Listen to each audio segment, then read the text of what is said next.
Fala, gente linda, gente do bem! Vamos nessa, olha só. Vocês já devem ter ouvido falar sobre o tal do deload, né? Que tem esse nome bonito, né? De tirar a carga e tirar a sobrecarga. Mas a gente também tem aquelas semanas off, semanas de folga. Existem várias maneiras de se referir a isso, mas o conceito é sempre o mesmo. É você fazer um treinamento, né? Você segue fazendo o treinamento intenso por algumas semanas, aí de repente você para e você dá um descanso. Seja treinando muito menos ou até mesmo sem treinar. Muitos atletas fazem isso depois de uma competição, alguns fisiculturistas faziam essa proposta, né, de semanas de deload. Então eu fico direto respondendo perguntas sobre isso. E hoje eu vou trazer um estudo recente que fez uma avaliação dos efeitos do deload na hipertrofia. Ele também verificou ali potência, verificou força, mas a gente vai focar mais na hipertrofia, né? Que é o maior interesse da galera aqui, para você ter uma reflexão. Até que ponto isso vale a pena, até que ponto isso não vale a pena. Então eu vou fazer a apresentação, vou mostrar os estudos e depois eu vou fazer a contextualização. Então, por isso é sempre importante assistir até o final. E eu gostaria de dar 2 recados extremamente importantes. Principalmente, né, se você é estudante ou profissional de educação física, o primeiro recado é sobre o Nerdflix. Eu tenho um canal de aulas assinadas em que você pode assistir mais de 300 aulas, e não é à toa que ele é o maior streaming do mundo, da nossa área, e você paga apenas R$ 34,90 por mês. Então você assina pagando R$ 34,90 e você tem acesso ilimitado a mais de 300 aulas. Tem aula sobre tudo que você imaginar. Inclusive, sobre o tema de hoje, né? Você entra aqui, isso aqui é o meu aplicativo. Se você quiser saber sobre periodização, você vai clicar e você vai ver diversas aulas abordando esse tema, periodização. Você junta todas as aulas, você pensa, putz, mas aí eu tô fazendo uma especialização. É bem isso.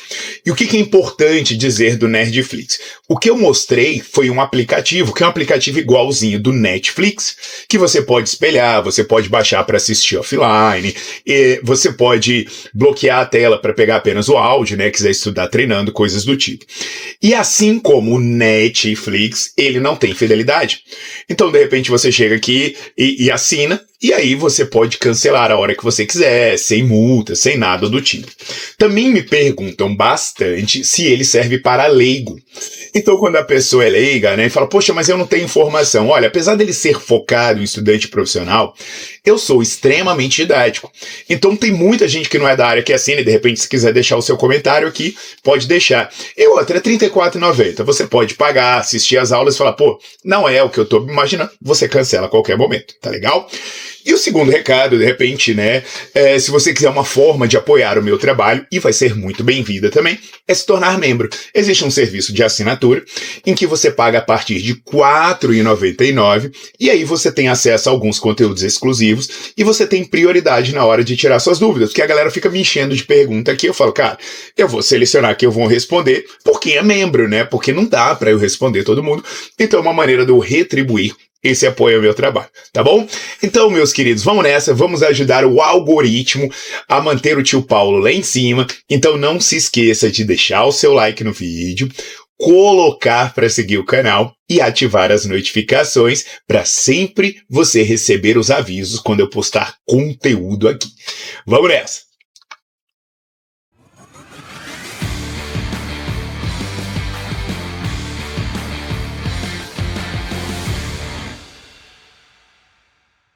Então, meus queridos, olha só, esse estudo, né, eu vou deixar ele disponível para vocês lerem, é só vocês correrem ali na descrição desse vídeo e vai ter todas as informações, inclusive esse estudo é gratuito, você clica lá e você pode ler tranquilamente. Ah, se você não sabe inglês, é só usar os tradutores que eles fazem um serviço decente. Então esse estudo, ele pegou pessoas treinadas de 18 a 40 anos. Então, para a gente entender, né, o que esse estudo considerou uma pessoa treinada, era uma pessoa que fazia regularmente, né, o que vai de vez em quando, não, no mínimo 3 sessões de musculação por semana há pelo menos um ano. Então, a pessoa que tem que vir treinando com regularidade há pelo menos um ano. Então, essas pessoas elas foram separadas em 2 grupos. Um grupo ficou treinando as 9 semanas direto. O outro grupo treinou 4 semanas, fez uma pausa na 5ª semana e depois treinou mais 4. Então o estudo durou 9 semanas, sendo que um tinha um treinamento contínuo e um fazia o deload. O treino era idêntico para os 2 grupos. Então, os 2 grupos faziam os mesmos exercícios, a mesma quantidade de séries, a mesma quantidade de repetições, recebiam a mesma orientação para empregar o mesmo tipo de esforço. Eles também fizeram, a orientação para que as pessoas não mudassem os hábitos alimentares. E aí faziam questionários para ver se a alimentação dessas pessoas estava mudando, Porque isso também é importante. Vai que alguém piorou a alimentação, vai piorar os resultados. E aí acaba que pode interferir no que a gente achava que era o resultado do treinamento. A composição corporal foi avaliada por bioimpedância, um aparelho muito bacana, Eu tenho aqui até um vídeo que eu falo sobre bioimpedância. Um aparelho muito bacana que é o Inbody. É um dos aparelhos que se usa em pesquisa, inclusive eu já usei em várias pesquisas. Tem muita academia também. E eles mediram, como a bioimpedância não dá tamanho do músculo, ela dá composição corporal, eles mediram o tamanho do músculo, dos membros inferiores aqui no caso, por ultrassonografia. Então o ultrassom, às vezes a gente fala, mas é legal vocês entenderem, Eu trabalhei muito com ultrassom. Então o ultrassom ele dá uma imagem como essa. Então aquilo, você passa lá o aparelhinho, passa um gelzinho, passa o aparelhinho, aí ele vai capturar, ele vai emitir um som, ele vai capturar ali as variações de resposta do eco. Então ele vai dar, por exemplo, um tipo de tonalidade para o que é músculo, um tipo de tonalidade para o que é gordura, um tipo de tonalidade para o que é tecido conectivo. E aqui você vê reto femoral, o RF, vasto intermédio, VI, VL de vasto lateral, VM de vasto medial. Não é uma foto do estudo, eu só quero que vocês entendam como a gente mede. Aí a gente, para ver espessura, a gente vê e mede em milímetros a espessura de um determinado músculo. Então foi assim que eles avaliaram não apenas diversos músculos, mas como diversas partes do músculo. Então a parte que fica mais, por exemplo, no reto femoral, a parte que fica mais próximo do joelho, mais no meio, mais perto da virilha e por aí vai. Então essas foram as avaliações. Esse gráfico que eu vou trazer para vocês, ele inclusive está na aula, do Nerdflix, mas é o seguinte, você vai ver esse gráfico tendo basicamente aí, várias linhas, e várias colunas. Essas colunas são a medida, você vê mid-quads, quando você fala ali, a mensuração feita no meio do quadríceps, a 30%, 50% e 70% da distância da proximal, então você pega a distância que vai lá, por exemplo, da virilha até o seu joelho, aí eu vejo ali no meio do seu quadríceps 30%, 50%, 70% dessa distância. E você está vendo lá nas colunas verticais o deload e o tradicional. E você vai ver, vamos ficar parado nesse mid-quads aí, no centro ali do seu fêmur, do seu quadríceps. Você vê que o aumento é muito parecido para os dois, Vai lá de 50,8 no deload para 54,3. Aí você vai 53,6, 57. Então você fica vendo que não tem diferença no tanto que aumenta o quadríceps entre os grupos. Até mesmo quando você for para o lateral quad, que seria para pegar mais ou menos ali o vasto lateral, você vê que o aumento ele é similar para o grupo que treinou com o deload e o grupo que fez o treino tradicional. Você continua descendo aí, você vê o gastrocnêmio, tanto medial quanto lateral, aumentando de maneira aí, você vê praticamente idêntico, como os valores iniciais eram parecidos, fica até mais fácil ter uma referência. De 19,3 a 20,5, aí o grupo fez o tradicional sem fazer o deload, 19,2 a 20,6, aí você vai aí pro gastrocnêmio lateral, 16,5 a 17,3. Aí você vai para o grupo que fez o tradicional, 16,5 a 17,6 milímetros. Então você percebe, no sólio, vai a mesma coisa, que os dois grupos tiveram um incremento igual, fazendo ou não fazendo deload. Aí, agora, vocês podem estar pensando assim, mas então de onde veio essa história? Que eu preciso tirar folga periodicamente, que eu preciso fazer deloads, que eu preciso me destreinar. Bem, aqui, eu tenho que ser bem sincero e dizer que isso veio da ignorância, né? Ignorância no sentido de ignorar. Eu costumo, assim, né, fazer uma definição da minha cabeça que ignorância é diferente de burrice. Ignorância é quando você ignora algo. Eu sou ignorante em várias áreas, né? Eu ignoro vários conceitos, eu ignoro várias informações, eu tenho ignorância em várias áreas, mas eu tento não ser burro. Burro é o cara para quem você expõe uma informação e ainda assim ele insiste em fazer a coisa errada. Então, por exemplo, eu era um cara que fazia treino de 2 horas porque eu ignorava que um treino de 2 horas era desnecessário. Aí, quando eu fiquei sabendo que isso fazia mais mal do que bem, eu abandonei. Então a ignorância me fazia ter uma conduta errada, quando o conhecimento veio, eu abandonei a conduta. Agora tem gente que é ignorante, mas aí você apresenta a informação e ele continua fazendo merda. Isso pra mim é burro mesmo, né? E isso veio da ignorância. Por quê? Porque a gente acreditava em conceitos como, por exemplo, eu vou dar aqui alguns exemplos, né? Conceitos que, na verdade, eram deletérios. E aqui, pessoal, é muito importante. Eu falei no começo do Nerdflix, né? E falei para se tornar membro, mas só desse apanhado histórico aqui, se você ainda não é membro do meu canal, você não assina o canal a partir de R$ 4,99, cara, assina, porque esse tipo de aula não é qualquer um que dá, até porque a maioria não tem condição de dar essa aula, né? Porque não tem nem conhecimento histórico, nem técnico, ou não tá afim, porque tá afim de te enganar mesmo. Então, a primeira ideia que se tinha sobre isso, né, é que a gente treinava para ter microlesão. Por quê? Porque a gente acreditava que a hipertrofia vinha da recuperação de uma microlesão. Pô, se você acredita nisso, né, ainda, pelo amor de Deus, confere esse vídeo aqui no meu canal que eu explico essa falácia da microlesão. Mas qual era a consequência prática disso? É que as pessoas treinavam para se lesionar. Então, você vê até hoje, né, gente que pra mim, alguém que repete isso hoje, com tanta informação, já não é mais ignorante, é burro mesmo, né? Porque gente, não, mas eu treino para gerar dano, eu treino para causar ruptura, eu treino... Velho, você não treina para isso. Você treina para ter uma resposta positiva. O dano é um efeito colateral. Só que se você treinar buscando o efeito colateral, que é o dano, o que vai acontecer? Esse dano vai se acumular cada vez mais. Então, se as pessoas perceberam que se treinassem dessa forma continuamente, uma hora esse dano ia aumentando de tamanho até que ele tinha uma lesão de grande porte. Então, essas pessoas, como achavam que ou ela treinava para causar lesão, ou o treino não era eficiente, de vez em quando ela tinha que parar antes que desse problema.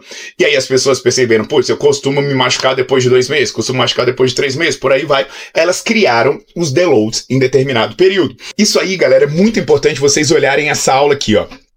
Periodização no Nerdflix. Por quê? Porque até o conceito que veio para a criação do modelo de periodização linear era baseado nisso, em estresse que botasse o corpo em comprometimento de sobrevivência. É maluco, velho? Assiste essa aula, né? Se você assinar agora por R$ 34,90 e só assistir as aulas que eu sugeri nesse vídeo, já vai ter valido a pena. Vai por mim, vai por mim. Eu devolvo o seu dinheiro se você achar que... Você tem 7 dias para experimentar e largar também, não tem nenhum problema. A outra crença era a crença do excesso de volume. Aquela crença de que o treino só valia a pena se você ficasse lá várias horas fazendo exercício, quanto mais demorado, melhor. Então se achava aquela história, né? Quanto mais volume, quanto mais séries, quanto mais exercícios. E até eu expliquei um pouco desse conceito, né? Mostrando a xícara e o balde, né? Como se a xícara fosse o potencial anabólico. Então ela tem o anabolismo só aumenta até o ponto, mas o balde como se fosse um potencial catabólico, porque ele aumenta pra caramba. E aí o que acontece quando você começa a exagerar no volume? Você começa a exagerar no volume, você começa a ter um limite do anabolismo que você gera, mas você continua gerando catabolismo. E esse catabolismo, ele se reflete em várias coisas, esse estado de overtraining. Por exemplo, ele se reflete no maior nível de cortisol, ele se reflete no menor nível de testosterona, ele se reflete em imunossupressão. Então isso é acompanhado, por exemplo, de um maior adoecimento. Aí a pessoa percebia que você treinasse e alguém que tá me assistindo deve passar por isso, poxa, eu começo a malhar muito pesado, eu começo a ficar doente com facilidade, porque você tá causando um desvio muito grande do seu organismo, do seu estado de equilíbrio. Você não precisa causar um desvio tão grande. Isso aí já começa a ser uma agressão. E aí, gente, nessa questão da agressão, né, mesmo que você tome testosterona, porque a testosterona veio para isso, né? Começou a tomar bomba para caramba, para aumentar o anabolismo que tinha um limite e bloquear o catabolismo das merdas que estavam fazendo, mas, como eu já expliquei em um vídeo, né, que eu falo sobre como desmascarar os bombados, o que eu mostro? Eu mostro que, por exemplo, o tendão, ele não acompanha isso. Então, mesmo você tomando testosterona, se você ficar errando no volume, o que vai acontecer? Você pode sofrer lesões na junção músculo-tendínea. Então, isso daí é interessante porque os caras falam, pô, até isso, né, um volume muito alto por muito tempo, não vai ser sustentável. É importante, quando eu falo nessa questão aí da dose de treino, ó, acompanha aqui, ó, essa aula aqui sobre dose de treino no Nerdflix, que eu explico direitinho. Você navega, ela tem várias aulas, você começa da primeira aula e vai uma por uma, que isso aí você vai ver isso bem certinho. Então, o que acontece, gente? Tem um outro aspecto interessante, né, que é a questão da carga. Ah, não, eu tenho que pegar muito peso. Aí a pessoa compromete a técnica de execução, mantém cargas muito altas por muito tempo, e aí ela começa a sofrer nas articulações. E, novamente, né, é o que eu tô falando, se você assinar o Nerdflix só para assistir as aulas que eu tô falando hoje, ó, periodização, são várias. Dose de treino são várias. E agora você entra aqui no Nerdflix e procura carga, que você também vai achar várias aulas. Não, só isso aí vai ter valido a sua assinatura. Então esse negócio de achar que você tinha que pegar muito peso, você acabava errando na execução, sobrecarregando estruturas não contráteis, e aí de repente começava a dar uma dor aqui, uma dor ali, e a pessoa acabava não conseguindo sustentar o treino por longo prazo. Só esses 3 exemplos que eu dei para vocês aqui, você vai falar, pô, então o cara treinava para gerar lesão. O cara treinava com volume muito alto, o cara treinava com carga desnecessária. Ué, então na verdade ninguém precisaria fazer deload se não estivesse fazendo bobagem. É isso. É isso. Porque se você estiver seguindo uma abordagem científica, inclusive, eu fui pioneiro ao falar sobre isso nesse meu livro aqui, Bases Científicas do Treinamento de Hipertrofia. Na descrição do vídeo, você também vai ver como você pode adquirir. Então, na primeira edição desse livro, né, que ele ainda era fininho, da capa amarela, lá no começo dos anos 2000, eu falei do conceito de treino sustentável. O que é o desenvolvimento sustentável, por exemplo, de uma cidade? É você desenvolver essa geração, você trazer benefícios para essa geração sem comprometer o desenvolvimento da geração futura. Então, eu quero evoluir, eu quero enriquecer, mas eu não posso deixar um mundo, uma cidade ruim para o meu filho. Então, o treino sustentável, ele vem nessa perspectiva. Você tem resultado hoje, sem detonar o seu organismo para amanhã. Então, essa ideia é muito simples. É você fazer um treino que traga o máximo de resultados, combinando com o mínimo de danos. E sim, isso é possível se você seguir a ciência. Por isso até que o nome do livro é Bases Científicas, não é bases práticas, base do shape, base teórica. E antes que alguém venha com esse papinho ridículo, mas atleta é diferente, velho, pelo amor de Deus, isso é uma baita de uma burrice. Porque o que se descobriu nos últimos anos? Que a pior coisa que você pode fazer com o atleta é lesionar ele. Porque atleta lesionado significa um prejuízo danado para uma equipe e também um prejuízo para a carreira individual do atleta. Imagina, você contrata um Cristiano Ronaldo, um Neymar, um Messi, e o cara vive machucado e não consegue jogar. Você perde dinheiro, você perde moral da equipe, você perde marketing, você perde tudo. Então, no alto nível, esse conceito até chegou antes do conceito da hipertrofia, para hipertrofia. E aí você vai ver sobre isso nessa aula. Nessa aula aí do Nerdflix sobre periodização, porque aí eu explico onde está o erro, onde está esse problema histórico. Então, o que eu quero que vocês entendam? Não é necessário fazer deload, porque o conceito de deload pressupõe que você errou, que você causou um dano desnecessário, que você está sufocando o seu organismo ao ponto dele não conseguir supercompensar. Então, você causa um estresse tão grande que você tem que tirar a corda do pescoço para o organismo respirar. Mas o que vocês têm que entender? Que o treino, ele tem que gerar um estresse. Só que se esse estresse for longe demais, for grande demais, ele não gera adaptação, ele gera prejuízo. Então esquece essa história de deload. Isso é só para quem não sabe treinar. Beleza? Então o que o estudo mostra? Que deload não faz diferença nenhuma. Paulo, mas e se eu der um estresse gigantesco e depois der o deload. É pior. Os estudos com atletas, e você vai ver isso na aula, mostram que o que você faz? Você causa um estresse absurdo e depois você vai dar um tempo de descanso, o cara volta porque ele tinha antes. Ele não compensa, ele não supercompensa. Pô, depois que você adoece, você recupera de uma doença, você volta mais forte? Não volta, carambada. Né? Então você vai ter que retornar até muitas coisas, você vai acabar regredindo, tá legal? Então se você treinar com inteligência, acabou. Quem falar isso pra você, agora, de hoje em diante, você já sabe. Quem vier com esse papinho de deload fala, não, eu sou inteligente. Eu não preciso levar esse conceito não, porque eu não faço merda. Eu não fico detonando meu organismo à toa. Inteligência é tudo, né? Até a próxima.